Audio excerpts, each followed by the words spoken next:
Van Riebeekstrand, net diskant Melkbos, is op meeste dae 'n strand soos enige ander.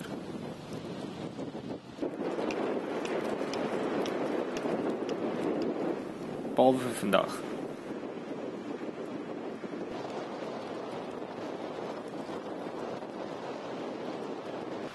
'n Dooie walvis, 'n kleinerige suidelike noordkapper, het op die strand uitgespoel.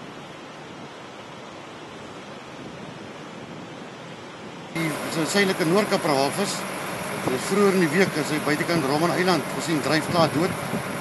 En gisteraand het een van die mense van die publiek so buitekant Melkbospunt gekry, ook sien dryf van die NSAI uitgegaan. Hulle het nog eens 'n skieboot geding wat omgeslaan het. En volgende het die verslae deurgekom om te sê die walvis lê by Melkbos op die strand. En dis waar ons oomblik staan. Ons het 'n probleem van die strand af weg te kry en na die munisipaliteit se solid waste afdeling te vat by Vissershok. En wie se verantwoordelikheid is dit om van die strand af te kry? Dis die Kaapse munisipaliteit, hulle neem dit weg. Okay. En hoe beoog hulle om dit te doen? Met swaar masjinerie en vragmotors.